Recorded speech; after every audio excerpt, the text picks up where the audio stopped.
nga bwe watandika nga bwe wajja n'eno idea nga interest yaffe twagala nnyo tumanye oli eyandyagadde otandika omulabi waffe naye akivaako atya kikyalaba ekyetaagisa okutandika akati mu biseera byange nga nkyali muvubuka nga nankyali muvubuka nga nkola ku bya construction business nagenda nindaba abantu basula mu bifo nga bibi nnyo nindaba abantu nga nindaba slums kugamba ebintu ebyo nga tibisanyusa nyowe mu bulamu bwange tubasa n'okugenda mu nnyankole kaliba oluzungu whatever is more convenient for you in my life I was born very smart boy and very proud of hygiene. So naturally I don't like places that are not hygienically positioned. So it is because of that natural hate of that is an hygiene places hygienic environment. Then I started now thinking of how can one solve such a problem. Then in trying to look for a solution, how one can solve it, then I started thinking of that I needed to address how people settle. How people settle goes with planning, goes with the environment you create around it, goes with the neighborhood. Then you go, now what can I do? Then that's how I started thinking of how one can have what you call a planned environment. Yes. So now I started now going into planning. How do you plan? How do you do this? How do you do this kind of stuff? So in developing an interest. Wow. Then by developing an interest, then it ended up pushing me to real estate. Because I said now, if you are settling people, you settle them when there is land. You settle them by putting houses which are planned, by providing access roads, by putting, by planting flowers and trees in an orderly manner. So the combination of this, all those were giving me, the direction of real estate. So at the end of the day, the approach ended up dragging me to real estate. So now, yes, after, Uganda has suffered a lot politically. Since 70, during Amin's time, then Obote's time, Ugandans have been moving from place to place because of civil wars. And you find you are here, another day when there is a war, you shift, you go to another place. And then so many people didn't have permanent homes, permanent residences. And even when wars was over, when NRM came to power, there were very many people who had no accommodation. Yes. So everybody was gambling. And there was no institution to provide well-planned accommodation. Providing organized accommodation. So now, because of the problem, it was to whom it may concern. Everybody was struggling for himself. I get a plot, I put whatever I put. So no matter whether you are putting it in the wrong place or right place, and what kind of house, whether storage, whether bungalow, everybody was looking for something called shelter. Yes. Without considering other things that, So at the end of the day, many houses came up, haphazard development came up very fast to address the issue of shelter. So in so doing, it accelerated slum growing all around Kampala. So now, for me, when I identified there is that problem, then I said, no, but don't you think one can put up well-organized units, same thing, the same buyer, same whatever, and put up those kind of houses? So it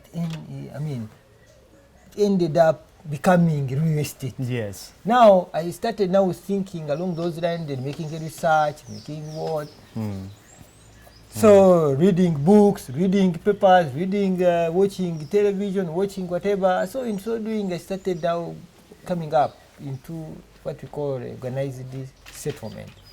So this organized settlement dictated that there must be planning, there must be land acquisition, there must be putting up planned houses, must be putting infrastructure, putting services like water and power, then planting trees and flowers. So all those, as was trying to put them together, they ended up making what we call a real estate. Yes. Because the word real estate was not necessarily, was not a common word around here.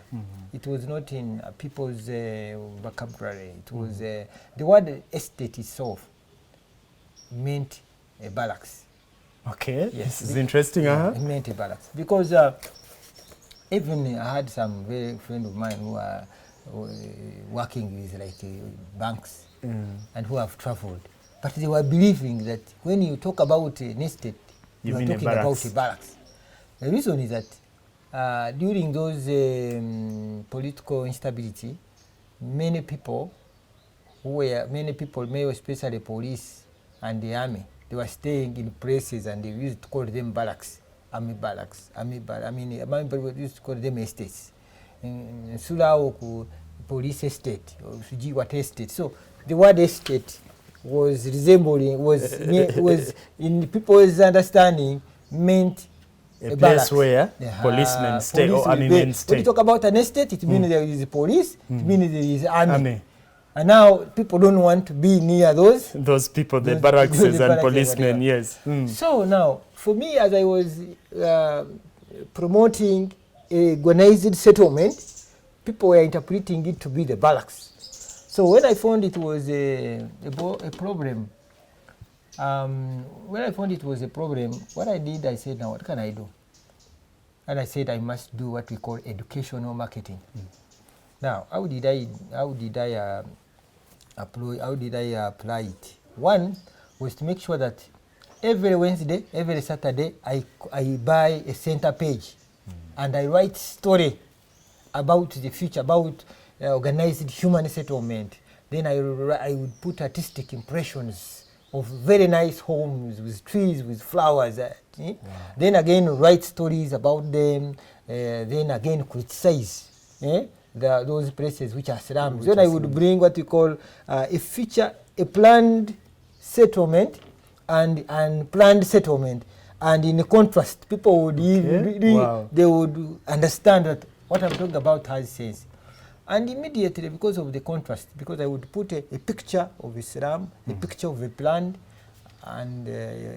community, and then write stories, good stories about planned settlement, then criticize and highlight problems. And these stories you say were in newspapers, right? Always in newspaper, center page, since 2000, up to today when you go in all the papers, the New Vision Monitor, on center page, of those papers, you will find their stories written by, they were all capturing Akright on Wednesday and Saturday. Wow. For a period of 2000 up to 2006. Wow. Yes. And all that was money, because I would imagine you didn't write for free? Money. No, free money.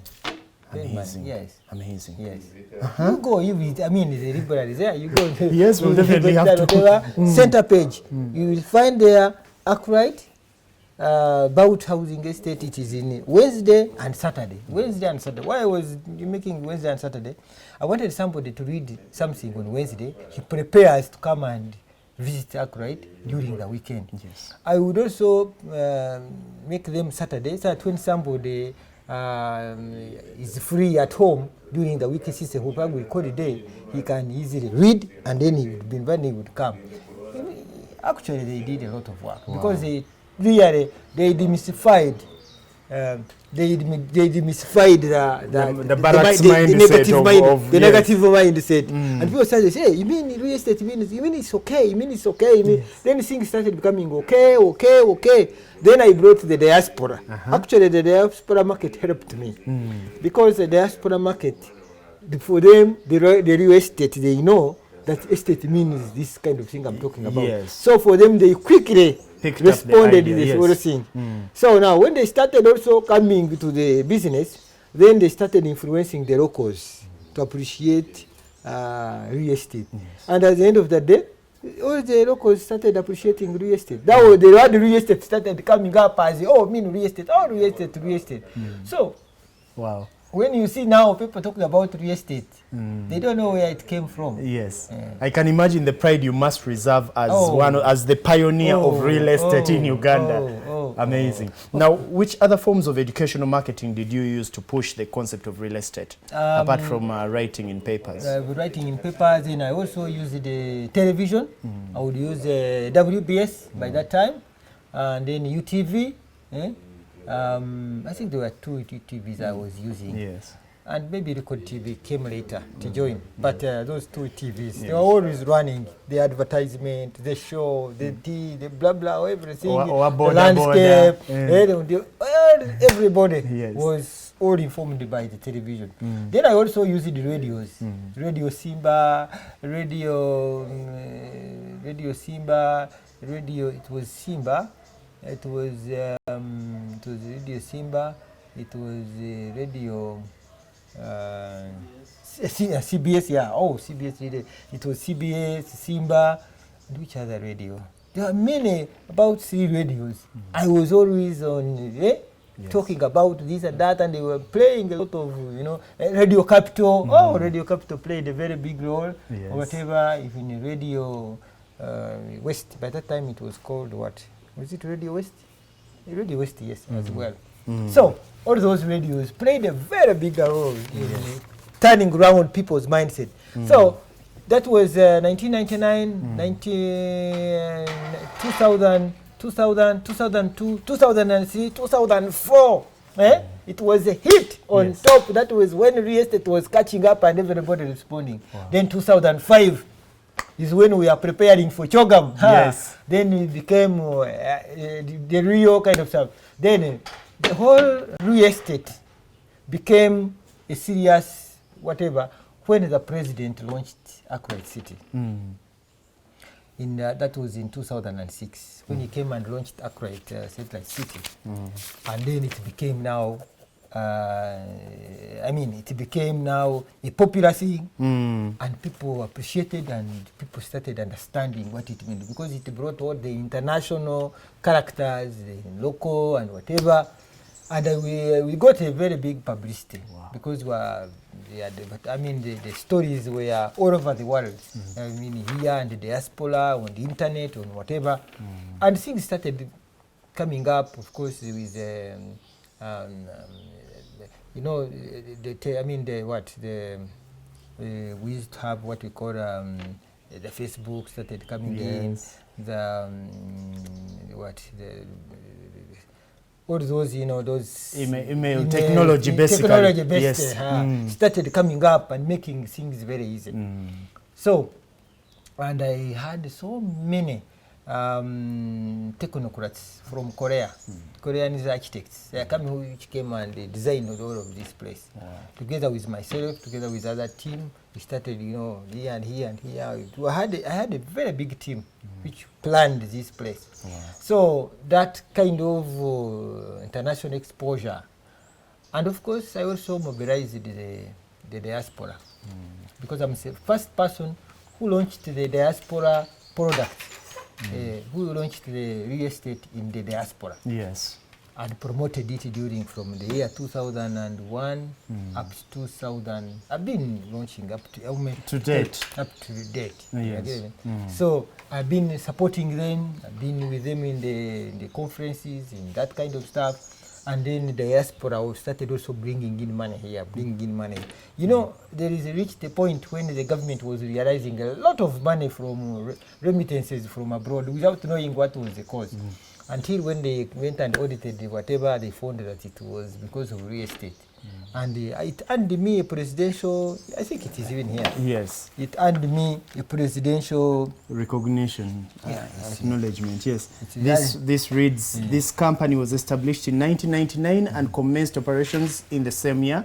The whole page is citation, President's Export Award 2004. Yes, and it was awarded by awarded and signed by President Yoweri Museveni himself. Because my mobilization created this country to get a lot of money from diaspora through real estate.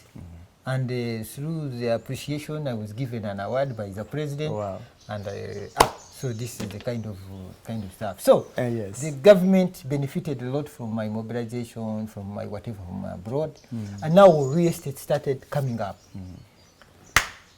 So now, when of course business picks up, everybody is interested in going into it. Everybody started coming in. I'm going into real estate. I'm going into real estate. Of course, I've been giving them blessing, and also my workers, who have been my employees. Some of them started also, on the side planning their own real estate business. Yes. Actually, most of the people who are doing real estate, most of them are my employees. Wow. Most of them. I'm not saying everybody, but I'm saying majority of them must have got experience from you. I picked this. This guy was being now the president of the real estate, real estate agency, Wilson Agaba. I picked him at the university in the Netherlands. He was doing his masters. I picked him from there. I persuaded him to come and do real estate here. When he came, I supported him. He first worked with me as my marketing arrangement with a lot of skills from there. Then after that, he left and he started his own company. Wow. That one is my baby, so he's my son. Amazing. My son, I mentored. So I get proud when I see him getting into those mountains. My people, my boys, my whatever. When I see them coming up, and yet I am one of the mentors, I feel very proud. Amazing. Yeah. Now, Mzee, as we talk about very many people entering the business because they were now attracted and exposed, at some point we did see that very many people who had picked interest in real estate again started losing the trust because especially there was an issue of illegal land deals being entangled within the real estate business. How were you as Akright able to foresee and avoid some of these issues? I think, see, as a pioneer, I didn't get problems when I was starting because land was still genuine. Land was still real. Land was still a product that was not a big deal. So I started getting land from genuine people. And from that time up to 2010, I am sure my land has been having no problem. But the land I had bought after 2010, all the land that I bought have been having a very big problem because of real estate started coming up. Very many people going into them. There was a lot of speculation, and the whole problem was compounded by Nantaba, Honorable Nantaba. When Honorable Nantaba came in place, the whole problem, it was like, I don't know, it's like he has opened the door for those kind of stuff. One, they created a situation where land grabbers, fraud people who masqueraders, grand whatever, started coming in, fraudster. Somebody disguises himself as a chibanja. He comes at night, he digs in your land, and he puts there, he buries a banana stem there. And then he makes the whole thing, and he says, this is my burial ground. And he says, there are my people there.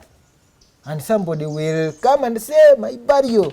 And you know, in law, you are not supposed to touch any grave. Any grave. If somebody claims a grave on your land, then court has to take itself to prove.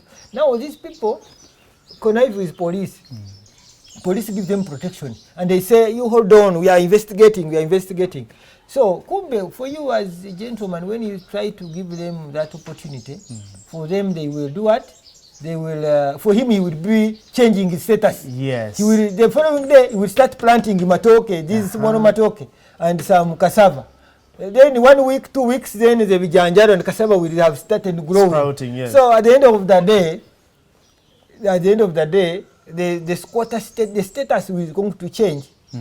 And where there was no matoke, there will be matoke. Within less than a month. When there was no whatever, they will be there. So what will you do? Obviously. Now, at the end of the day, you have the title, you have whatever somebody has masqueraded to be a squatter, and he's there and using the image of a squatter, and that's it. What will you do? Nothing you do. You go into court, then from court, then you fight. Then, and you know, in real estate, when you go into real estate, you are not buying land for decoration. You are buying land for for business. Yes. Now, and the law, and all the principles of real estate business is that before when you buy the land immediately and you involve the bank will ask you to line up your buyers. Before the bank dispatches money to you to pay the landlord, you will need to see you with buyers. Now, when the moment you identify the land and you say, I'm going to buy it, and you find that everything is okay, then you deploy your marketing team to start looking for people who are interested in that land. And you must have reasonable people to convince the banker, for them, the banker to give you the money. Yes. So the combination of the two, the banker wants to see lineup of buyers. The buyers are interested, innocent people. For them, once you have said this is a land and they are ready to buy and you are there, so they will come and put a deposit commitment and they wait as you finish up with, because that's how real estate is supposed to be, yes, to operate. Now, the moment you line up the buyers and the banker comes in place, and then banker will be convinced and they pay for the land. Now, the person who will receive the money, if at all this money is fake, then you have two problems. You have a problem of the bank to pay back the bank, to pay back the bank, and also to compensate the buyers who have committed yourself. So you have two things, and you are left like that, and there is nothing to protect you. Not even there is no policy to protect you. You are there in the hands of the bank, in the hands of the customers. What will you do? So that's why now the story is different. Yes. Yes. Now that's why now you see me, I'm quiet.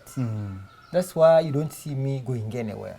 That's why because after experiencing very many problems with people's land, I am in court because I'm in where innocently I'm a victim. Yes. Then I ask myself, why do I need to continue with such a business which is risky? And that's why now for me, as I talk now, I'm not doing any new business. I'm consolidating already what I have done. Yes. I can't buy new land. I can't go into new project. I am only finishing up my project. Wow, wow. And the real estate, that's why that puts me in a position of saying that real estate now, at the moment where it is in a bigger problem. Because you see, real estate, the success of real estate is a result of speculation. Yes. You must speculate. If there is no speculation, if there is no saying, the place is going to increase the price, develop with time. and if there is nothing like a future speculation, then that real estate can't take place, because real estate is going into buying a property with a hope to benefit in future. Yes. Now, if there is no such a kind of speculation, when you start fearing the land, that I might lose my money if I put into the land, then infinitely that is killing the market. Wow. So it becomes a problem. And I think if I get you right, you are saying if you are not ready to take risks, then real estate is not the business for you. Because you're not sure whether it is there, but you have the hope that with time it is going to develop and appreciate. Currently, actually, is a problem of real estate as a business. If you are looking for a business for purposes of as an investment, where you earn from it, at the moment I can't tell you it's not a business. It's not. But if you are going there for purposes of buying a property, maybe for keeping your money as a saving, you can save with it. With time, things will normalize and you can pick up. If it is for saving, that is okay. If it is for saving, yes, and maybe personal consumption. Yes. I want to buy a plot, I want to put up my own house for my personal consumption. That one is okay. I want to grow my trees. I want to grow my trees, my whatever. But real estate, in terms of maybe more especially residential estates, it's not a good business. Thank you, Mzee. Now, as we finalize this issue of legality of land, how would you advise our viewer who would want to get into real estate in terms of identifying legal land, avoiding the same problems you've been in? How would you advise them to avoid those problems of land and its legality? Real business real estate Yes. is very, very, very risky here in Buganda, where the question of there is a question of mile land, which accommodates people as Banja people. It's a bad business. But if you are doing real estate outside of Uganda, where the word mile does not exist, then it's somehow, because you cannot in other places there is no mile and there is no chibanja. No, you cannot. You either have your land. If it is chibanja, it means you are owning it 100%. Yes. You cannot squat on somebody's land in other places because it is customary owned or leased by government or by whatever. So there's nobody who will come and sit on you or squat on your land. It is only in Buganda where somebody comes from nowhere and says in the Wachibanja. And so the boundary.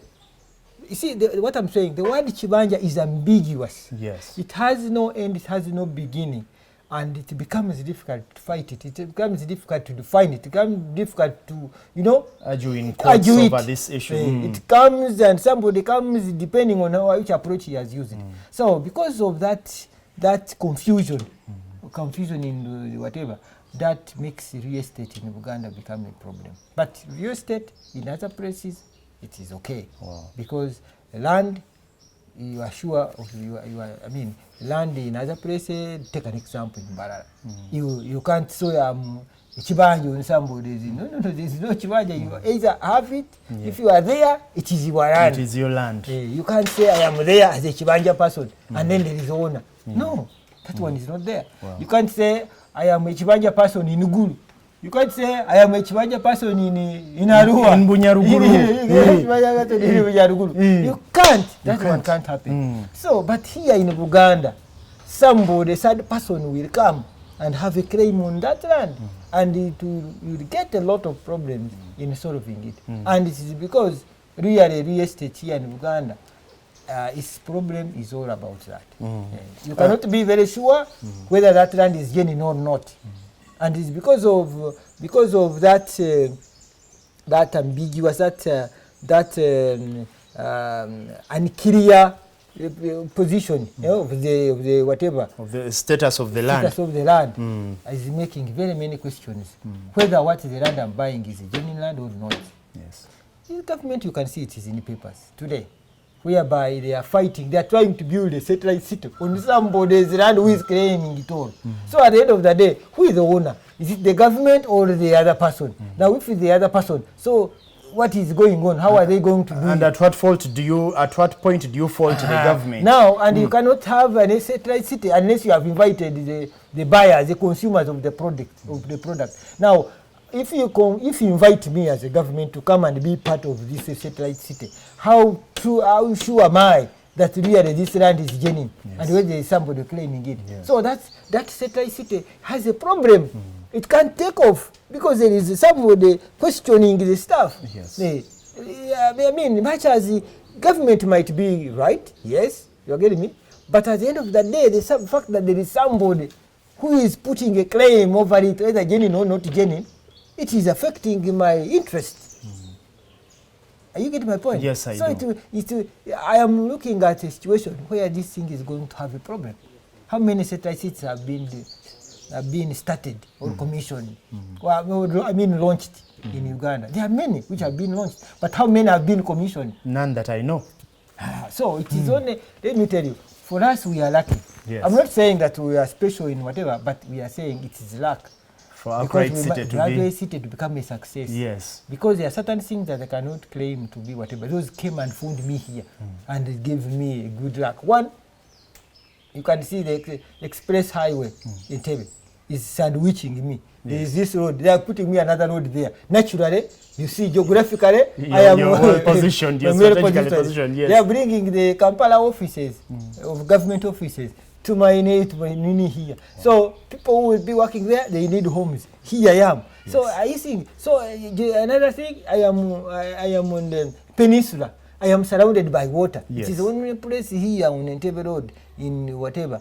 This place in Entebbe Road where we are now. For us, we are in the peninsula because when you see this way, there is water. Here there is water. Here there is water. So we enter the water. We are in the peninsula. Yes. So we enjoy the environment of cool breeze. Yes. And you can't find it anywhere. For us here, what you find, we are always with fresh air. We're always with fresh air. And then the fact that we are also on the between international airport and the capital city, that one also, that geographical location also gives us. And also, we are near the equator. The equator, when I stretch my arm like this, I can touch the equator because it passes here, close there. Wow. Hey, amazing. It's not very far from here to touch the equator. Amazing. So I think you are getting my point. Yes, I am. So by those ones are making Akright unique, and because of that, I've added an advantage to make it succeed. But then, and another thing, this one being private, not involving any government. Of course, has supported us on government gave us around 3.2 kilometers of tarmac, but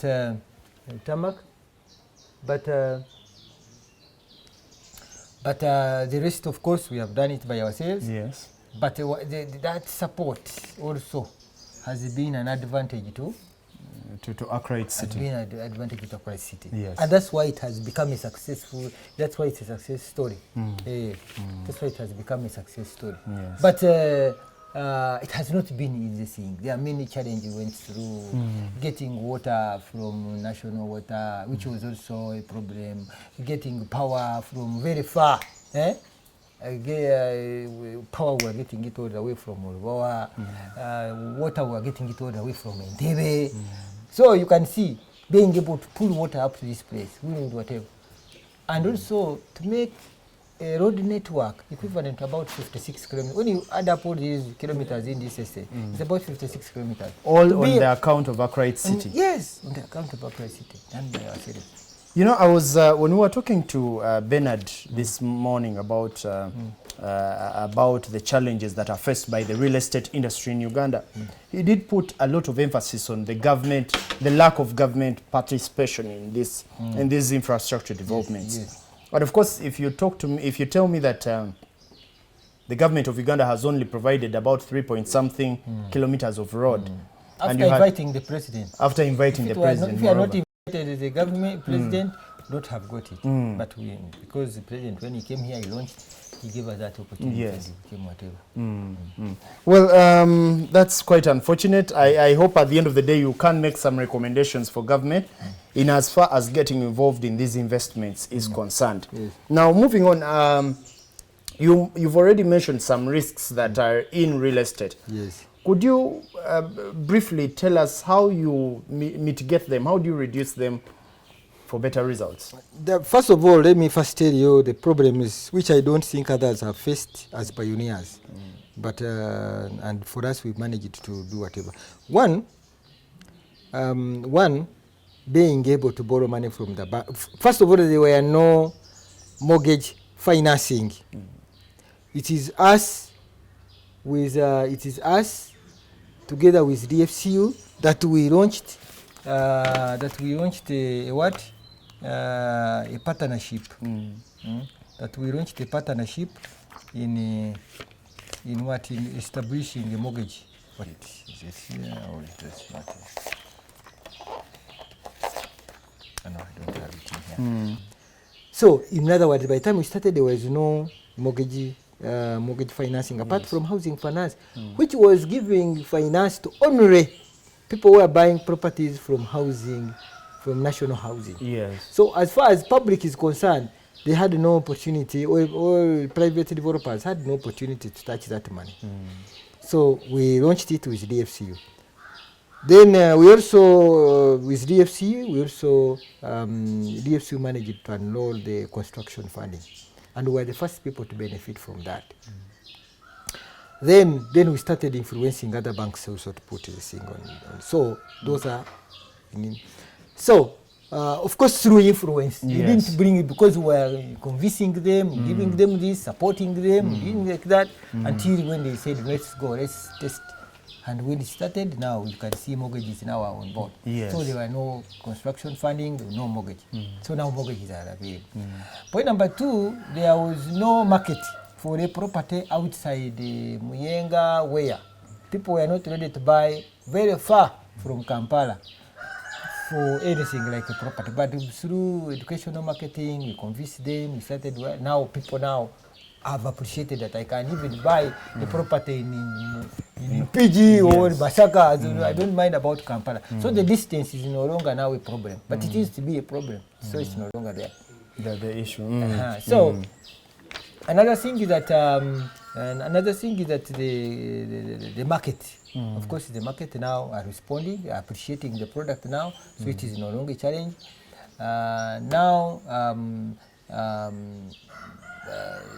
The issue of land, buying land and having issues here and there. Yes. We have battled so many wars in land here, in court, in where, negotiation, settlement out of court. We convince people, we say, if somebody was trying to grab 10 acres, we convince him, we say, okay, now, if you are grabbing our land 10 acres, let's share. Take 5 acres, let's take 5. Yes. We lose 5. We win with 5. At times there is when we lose completely. Yes. But it is when we agree, take some, we win with some. So those are problems and solutions. Yes, yes. Then others have been partnership, and people here in Uganda are so greedy. You start something, at the end of when you reach somewhere, somebody wants the partner to go, jumps off board, and then it leaves you into problems. So all those also have been problems. When we have been in court here, we negotiate here, we settle here, something like that. Then people also, whoever would become a victim of our land, would compensate them, of course, heavily. Would compensate them, and all would settle them. You would lose the land, we would lose the land here, and we go and take him to another estate which has no issues. There, we started. So those are what has been a problem on land and how we have been solving it. Yes. Then banks have been, because when we went into all these problems, as I've told you, the banker would give you the money. The moment you go into wrangles, the banker is the first one to record the loan. The banker is recording the loan when you have nowhere to get the money. Because you mortgaged the property which they have purchased for you as collateral. Now that property has developed issues which are third parties, and they have come at a time when the money is already having the mortgage. And the buyers cannot come.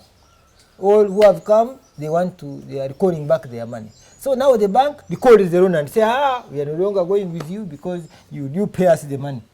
Now, when the bank records the loan, they started pushing you to go and sell other properties elsewhere to be able to pay.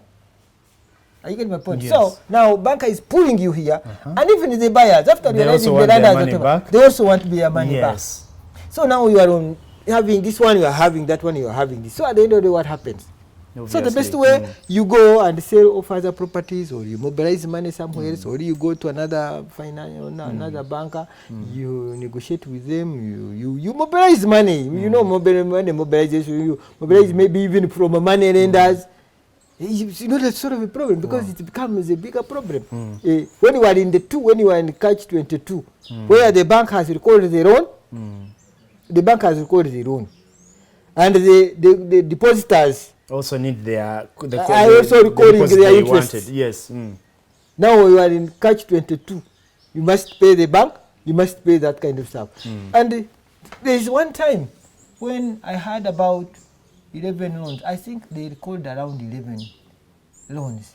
I think it's about, is it 11 or 9? I can't remember. They were called in a period of not more than 6 months. All banks recalled. Okay. There is a time, I think, what happened. Then the banks started saying, recording, then the people also started recording, demanding their money from them. So we were stuck. We cannot get the money from the bank because banks now have recalled, and not any other banker can give us. When banks have recalled, you know, they know each other. The moment they recall, the other banks also know. Nobody can give you the money. Now, and yet they want the money. Yes. Now the buyers also want their refund. So what happens? Are you getting my point? Yes, so that is catch 22, where you use the wisdom of the natural wisdom, and see how we do it. Yes, one, you must concentrate. You must engage your customers. Engage them one on one. You talk with him. This is the problem, and be open to them. Tell them the truth. Let them choose. Some of them force you at times to talk like a politician. there is, you have to use all the angles, The all negotiation the tactics, all the yes, weapons. yes. There are some people who believe when you talk like a politician. There are some people who believe when you tell them the truth. There are very few people who want them to hear when you are telling them the truth. Very few people. But you first read. When somebody find is really down to you, you open. When is whatever, then you talk like a politician. Even you promise what is not there. Are you getting my point? Yes, I am. So because if you don't do that and create space, because you see, the mind must be liberated. If the mind is hooked, if the mind is clogged up with a lot of pressure, a lot of pressure and confusion, then you cannot solve any problem. So the best way is to unlock and clear and have space. You must create space for you to think. And I want to think this is what set you apart, because along the way, we saw so many other property agents dropping off. The property masters was all over the news for such cases. And I think at some point they failed. Jomai at some point also failed to thrive in the real estate industry because of such similar court cases. True.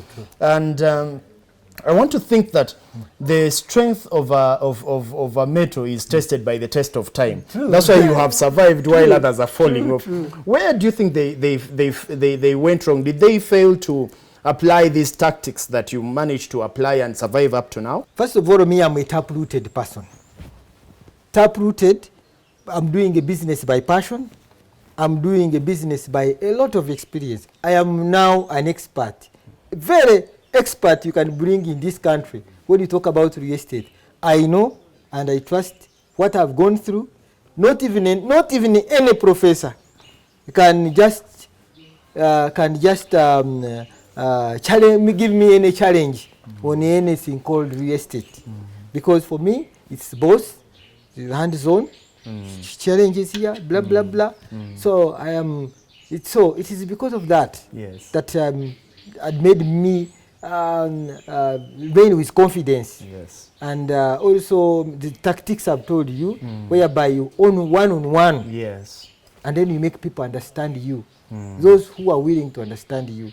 Those who are not willing to understand you, you treat them with a political language. Yes. Those who don't want, those who cannot understand the boss, who cannot understand the boss, maybe they want the fighting, then you also fight. Because you can't say, I don't fight. You see, somebody gave you his money. Yes. Somebody gave you his money. And you know the truth that he gave you his money to buy a property. Now the property, someone else has come and is putting a false claim over it. Yes. And the bank has recorded the loan. Now, the bank wants their money and your client wants the money, but you don't have it. So what do? You have told him the truth, he doesn't understand it. You have used the political language, he cannot understand it. What do? He also say, here I am. I'm also tough. I know you and what, and that's it. But of course, bottom to whatever you are saying, let me be managing him as I get a position of solving this problem. Now, when you solve the problem, then these are the first people you call. You say, good, let's want to settle out of court. Yes. Now, when you look at our place, we have a lot of lineup of settlement out of court. Because we are settling out of court because these are the problems which have come inevitably, and we know our client is innocent, and now we have got a solution. So we can't allow our client to suffer. We call him, we say, no, we manage it. We got so many titles this way, so since we can give you this title. You talk with the facts. You say, why are we fighting? Now this is the title. Hey, I've been fighting with you. Now this is the title. Wow. Why don't you withdraw the case? Wow. So that's the kind of arrangement. Wow. Yeah, I'm seeing a common character between you and the US President Donald Trump, and this is the negotiation, the deal maker, because if I've got you very well, you use a lot of negotiations. Yes, negotiations. And at some point you either have a win-win, a win-loss, or in rare cases you lose. You lose. And I think that's how you've done That's it. Of late, how are you able to run advertising of areas like Akright City? How are you able to get clients out there to know your product, especially given the competition and the illegality within the industry? You see, marketing is a promotion towards convincing buyers. You must have a product, and it's very costly. and it's very costly. So, so marketing is a tool which you use for purposes of making an improvement in your business. Now, when the business is in turbulence, like the one I'm talking about, then you don't need to market. You don't need to call people. Why you call them for what reason? Take an example now. I don't need to market. Yes. What I did markets myself. My work is to concentrate only in solving those who have not going to be a victim of my business. I am working around the clock. I'm always in court. I'm always in land office to fight, to redeem people's properties, to fight in court, fight with land grabbers in order to redeem people's properties, and I give them to the owners. So I'm always fighting. So my concentration is on that. Wow. So the money that would be for marketing, I'm giving it to the lawyers, and I'm giving it to courts. You get me? In order to be able to redeem people's properties that have been taken by land taken grabbers. by land grabbers. So there is no need for me to market. And at the moment, me as whatever, where I am now, you know, when I entered this real estate, I was a young man, Yes. very young, not so much young, but at 36, no, not 36 years, I was close. Okay, call it 35 years. That's when I was, you know, early 30s, basically. Let me 35 to 45 years. That's what you call a golden time. Yes. You never had it in your life. When you miss any opportunity, when you waste any time within that time, you will never get it anywhere. And between 35 to 45, you are always energetic. You can turn around mountains. You can shake you can have the thing shake. You can feel that you can turn around everything. So even when I was talking about this, I went to a banker. I told him I want to put up a city. I want to build a satellite city. And he looked at me. I said, the young man said yes. The young man said yes. It's good to dream, but it's very dangerous to be a dreamer. But even after telling me, that never stopped me from what? Fighting your dream, yes. Because I had a lot of energy. I said, no, I can make it. I had, you know, I can't imagine that kind of energy. The ambition. I had a lot of energy. I was looking at everything. I said, no, I can build and I can. The brain was telling me, no, it's possible. Yes, I can. Yes, I can. Everything was, yes, I can. Now, guess what? Now I'm 56. Yes. Yeah, I'm 56. And at 56, the brain is totally different. I am now risk aversive. The other time I never feared any risk because I was looking at everything as possible. Yes, you can. Yes, you can. Because I had not tested challenges. Yes. But now I've been thrown with, now that I have suffered from, people have thrown stones on me, Yes. I've fallen into the ditches, I've done into those kind of stuff. Now I think twice before I do something. Yes. So now that's why I'm risk aversive. And I can't see myself going into a bigger project like this one in future by myself. But I can, if I can do it with the government, Yes. a partnership. Yes. So why should I, for me, go into a new project like this one? Because this project is as a result of sacrifice. Yes. Can I sacrifice twice? No. I sacrifice to make this project become a reality. I can't sacrifice twice. But if I'm to do a project like this one, because now I have more ideas, I have a lot of expertise Yes. that can do a better project than this one. But I can't do it alone. If I'm to do it, I have to do it with the government. Yes. The government should be a shock absorber. So when Of the problems risks come, that come. they hit the government, Yes. not me. Me, my work, I take my brain. Yes. I should go with my head. And always. experience just that. I should not go into this money, whatever. I should not go into these land issues. If it's the land, it's the government to pay. Let government Compensate. put its own My work is- surveyors, let them do I don't those need things. to look for the lawyers. No. My work here, I go with my head to the government and I start saying, let's do this, let's do that, let's do that. But for me not to go there and start doing the way I've been doing, everything. Swallowing the whole of this, this kind of enormous kind of investment Yes. alone. I can't do that. I did this. It's because, and it has been successful because of personal sacrifice. Yes. You are getting me? And I can't sacrifice twice. So if I'm to do any project, which I know I have a capacity to do it better. Like these Casimiro satellite cities they have been talking about. Me, I've already seen it. Yes. I know where the problems are. I know what to do. I know how to talk to people. I know how to press the right buttons to make it a reality. You are getting me? Yes. If they involve me as a concern to be a partner, it is very, very easy this project to get through because I know which button to press. Yes. But I can't go there to do it myself alone. No. Wow. Me, I've done this for Uganda and for my people. And I'm trying to justify why it was created. Maybe God created me to put up something like this. Yes. I've done it. I think I've done my part. Wow. I should retire. Wow. Hey, I should retire. Now I feel I should be now a celebrity because yes, indeed. And you are. We celebrate my work is to sensitize people, mentor them, inspire them, and that's all. Amazing. Hey, that's why when you come, you want to see me. Yes. I take my time. I'm at home thinking. All the things you see, this is a brain manufacturing, whatever. Oh, this when is your ThinkPad. This is when I am here, my brain is working out. Amazing. Very, very well. Amazing. Yes. Wow. When I'm seeing, that's why you see all these plants. These plants add energy to my thinking.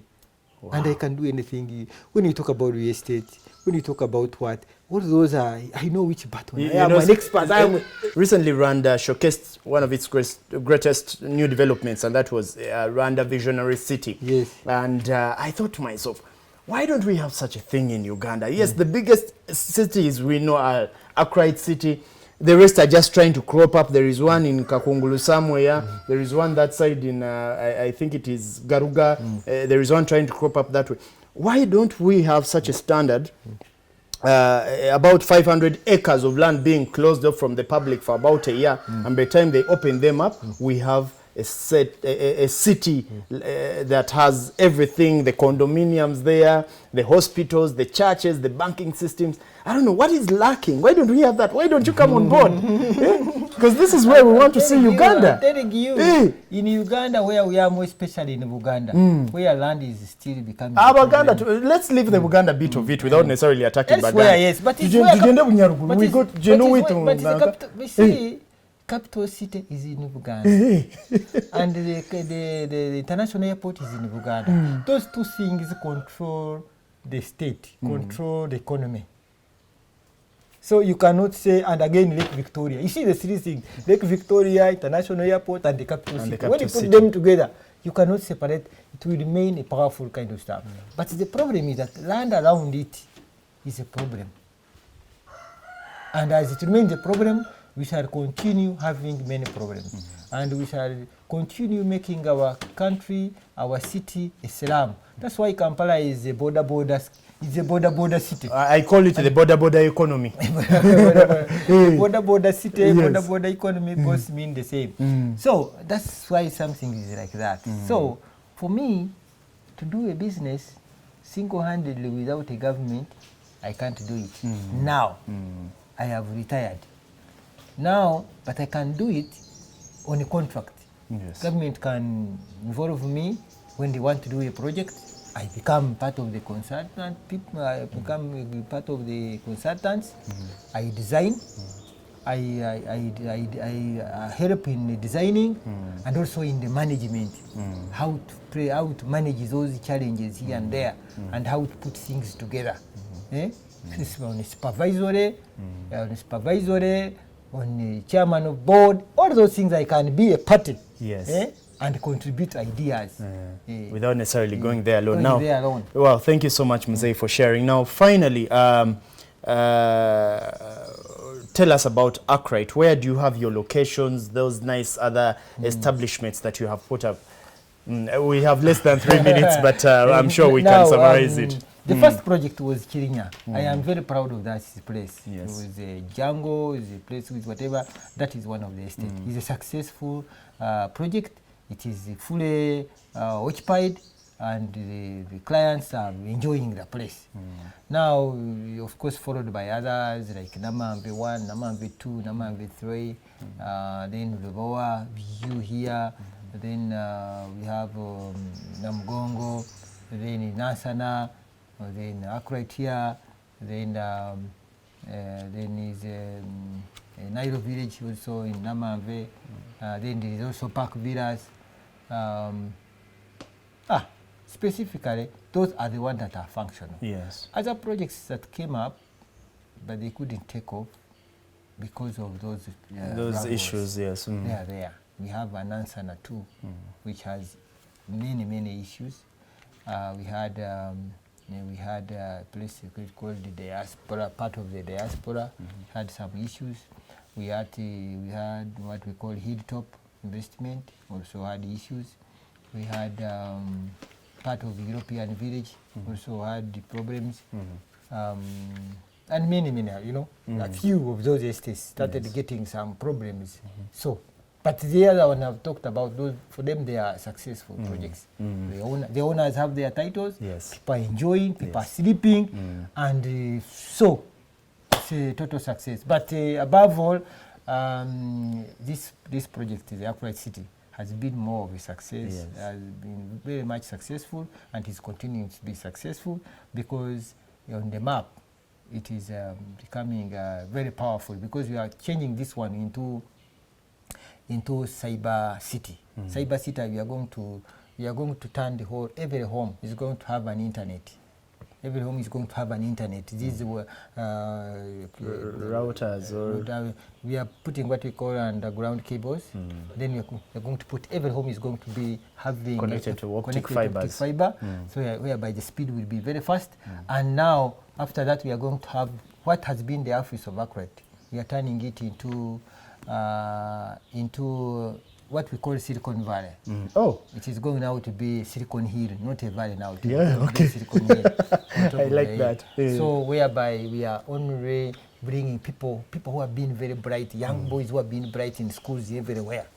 They come here and we go with them. Brainstorm for new innovations. And they will make what we call innovation. So when you come up with an innovation, business idea as an innovation, we register it, we criticize it, we package it well, then we look for investors. We look for funders. You bring your idea. After bringing your idea, we polish it, we package it properly. Then we ask for funders who will come. Because some people have money, but they don't have nowhere to whatever. So if you have invented this, you have done this, and you bring it, then we say, where do you have the problem? So as a consultant, so started the company, Akright Polytechnic. Its work is to package people's ideas, and people's innovations. Then we band it together, bring the funders. That's it. Wow, amazing. We have a lot much more to get from you, Muzei. Unfortunately, in the interest of time, we must call it a close for today. But thank you so much for sharing with us. And we do hope to keep interacting with you moving forward. Thank you. Okay. Thank you so much, Muzei. Thank you. Yes.